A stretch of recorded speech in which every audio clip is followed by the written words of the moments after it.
అందరికీ నమస్తే ఫ్రెండ్స్, అందరూ ఎలా ఉన్నారు? బాగున్నారా? కువైట్ లో చెకింగ్ చాలా ఎక్కువ అయిపోయింది. ప్రతి మందకాలు ప్రతి ఏరియాలో కూడా చెకింగ్ అనేది స్టార్ట్ చేసేశారు.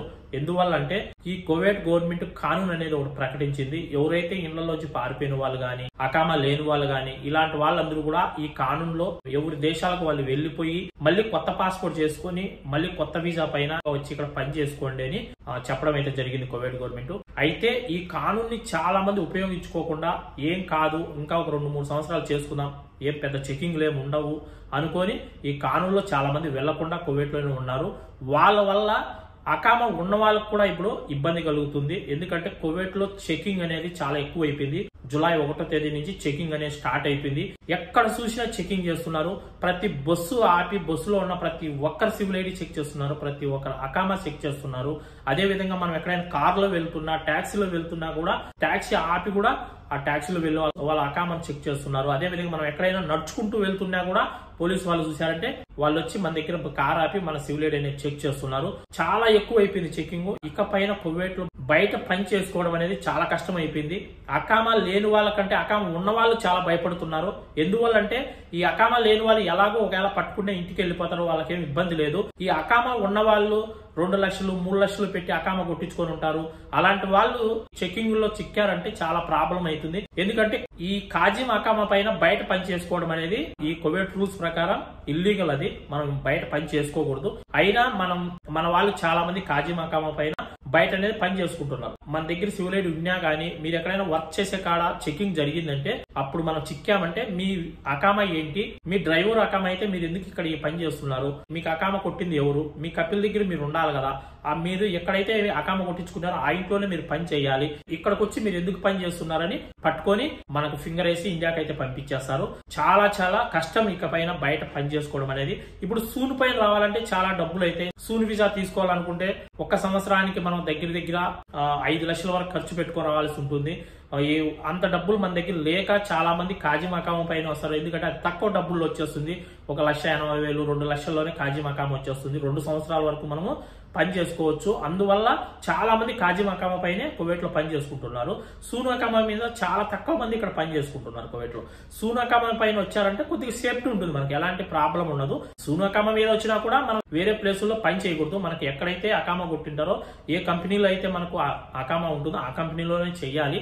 అయినా ఒకవేళ పోలీసు వాళ్ళు అడిగినా కూడా మనం ఏదో ఒకటి చెప్పుకుంటే సూన్ కాబట్టి 99% వదిలేస్తారు. కాజిం అకామా వాళ్ళనైతే అస్సలు వదలరు. దొరికామంటే ఖచ్చితంగా ఫింగర్ వేసి ఇండియాకి అయితే పంపించేస్తారు.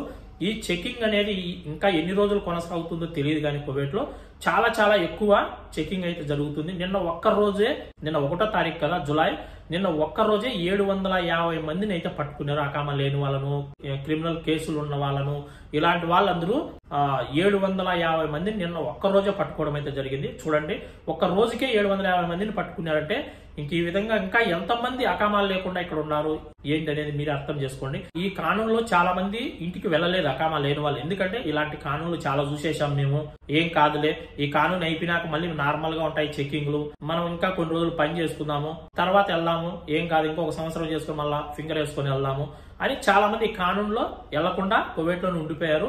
ఈసారి సీరియస్ గా తీసుకుంది కువైట్ గవర్నమెంట్. ఎందుకంటే కానూన్ పెట్టినా కూడా ఇంకా చాలా మంది వెళ్ళలేదు. అందులో మళ్ళీ కానూన్ పొడిగించడం జరిగింది. మళ్ళీ 3 నెలలు కాకుండా మళ్ళీ ఇంకా 15 రోజులు పొడిగించినా కూడా ఈ కానూన్ ఉపయోగించుకోలేదు.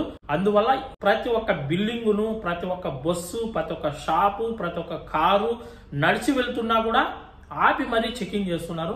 అందువల్ల ప్రతి ఒక్కరు ఖచ్చితంగా దొరికిపోతారు. బిల్డింగుల్లోకి వెళ్లి చెక్ చేశారంటే ఖచ్చితంగా మనము వల్ల వచ్చి కుందేలు బండిట్టే మనము దొరికిపోయినట్టే. ఇంకెక్కడికి వెళ్ళలేదు. బిల్డింగ్ ను రౌండ్ ఆఫ్ చేసేస్తారు. ఒక బిల్డింగ్ ను, ఆ బిల్డింగ్ లోకి పోయి ప్రతి ఒక్కరిని చూస్తారు. ప్రతి ఒక్క రూమ్ లో ప్రతి ఒక్కరు సివిల్ ఐడి చెక్ చేశారంటే ప్రతి ఒక్కరు చిక్కిపోతారు. ఇంతకు ముందు ఈ విధంగా బిల్డింగ్ లోకి వెళ్లి చెక్ చేసేది కాదు, బస్సులు ఆపి చెక్ చేసేది కాదు, ఇలాంటివన్నీ ముందు జరిగేది కాదు. ఇప్పుడు ప్రతి ఒక్క ప్లేస్ చెక్ చేస్తున్నారు కాబట్టి అకామా లేని వాళ్ళు ఖచ్చితంగా దొరికిపోతారు. ఈ రోజు కాకపోయినా ఇంకొక నెలకైనా, ఇంకొక 2 నెలలకైనా ఖచ్చితంగా చిక్కాల్సిందే.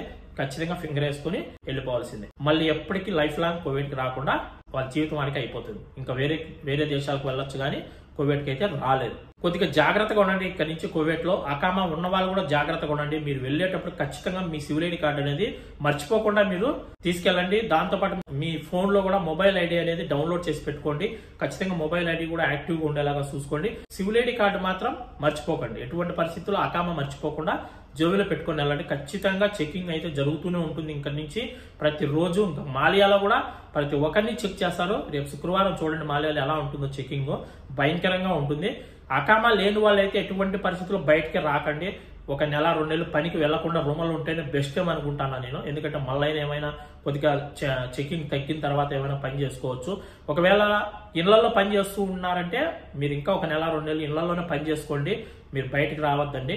ఎక్కడ కూడా బయట తిరగడం కానీ, అంగడికి వెళ్ళడము, బకాలాకి వెళ్ళడము ఇలాంటివి అయితే చేయొద్దండి. ఇళ్లలోనే ఉండండి, సేఫ్టీగా ఉండండి. ఈ వీడియోని అయితే అందరూ లైక్ చేయండి. ఇలాంటి వీడియోస్ కోసం మన ఛానల్ సబ్స్క్రైబ్ చేయండి. మరొక మంచి వీడియోతో మళ్ళీ కలుసుకుందాం. అందరికీ బాయ్ ఫ్రెండ్స్, జై హింద్.